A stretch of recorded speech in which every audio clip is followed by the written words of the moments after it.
呢個故事叫做放羊嘅孩子。呢個細路咧係負責養啲羊嘅，佢就帶啲羊去出去食草嘅，就講翻佢入屋咁樣嘅。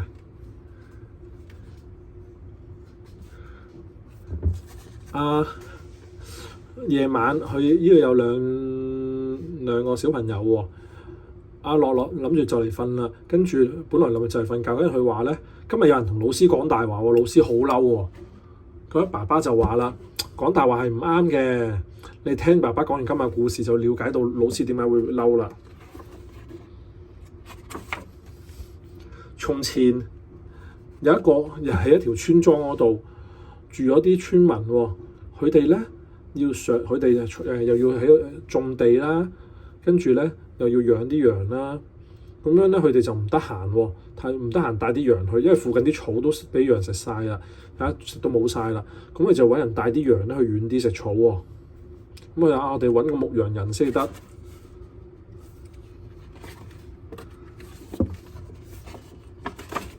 然之後咧，呢一個叫小安嘅男仔咧就話：等我嚟照顧啲羊啦，咁樣。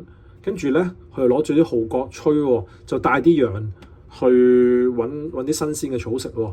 咁佢哋就上咗山坡上面食草啦，帶佢啲羊上山。啲羊咧嚟到呢個一片綠油油嘅草地度咧，佢睇住啲羊食草，佢覺得好悶喎。跟住於是佢攞啲號角，用力吹咗幾下。哇！啲村民趕咗過嚟問咩事啊？咩事啊？哦，原來佢話佢吹響號角咧，就話俾村民聽有狼。啲村民咧就攞咗啲武器嚟，諗住打走啲狼啦。咁然之後咧，啲村民嚟到就問佢咩事啊？咩事啊？咁樣咧，但係原來係冇狼嘅喎。佢係想玩下啲村，因為佢好悶啊，所以想叫啲村民上嚟同佢玩啊。啲村民就好嬲啦，就話你唔可以咁樣亂咁講大話，冇狼你要吹響個號角。跟住咧，啲村民走咗之後咧，佢繼續睇住啲羊喎。佢冇幾耐，佢覺得好無聊喎。突然間有一隻好似狼嗰啲動物走咗過嚟喎，但係原來佢係隔離屋養嗰隻狗嚟嘅。跟住咧，佢又再吹響個號角喎。跟住啲村民咧，又趕到嚟，諗住同佢打走啲狼啦。點知嚟到咧，啲村民跑到嚟，好氣喘喘，好辛苦。跟住然之後佢就原來係狗嚟，我仲以為係狼嚟嘅添咁樣。但係啲村民睇得出，原來佢呢個小朋友係故意整蠱佢哋嘅。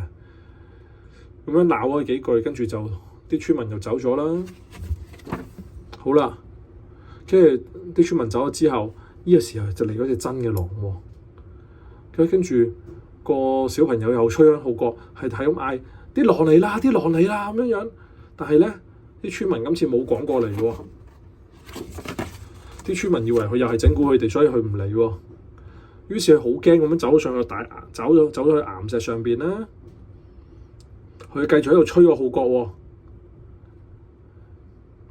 呢隻狗咧就喺度同佢狼咧喺度打交喎，保護住呢個小安同埋啲羊喎。但係咧，佢唔夠隻羊打交喎。好彩啲村民都及時趕到啦，攞啲棍打走咗隻狼啦。跟住村長就同小安講話啦：如果唔係聽到隻狗嘅叫聲啊，大家以為你又喺度整蠱人啊。跟住佢就話：對唔住啊，我錯啦咁樣。因為佢整蠱人太多，所以啲人唔信佢咯。佢講得太大話，佢成日講大話。村長夫婦見到小安都好驚啊，於是就帶佢返屋企休息，就同佢講話：如果你講大話咧，就會令到人哋唔信你噶啦，所以你千祈唔好再講大話啦。小安就勾手指尾啦，同村長個老婆就話：我知道啦，我以後都唔講大話呃人啦。冇啦。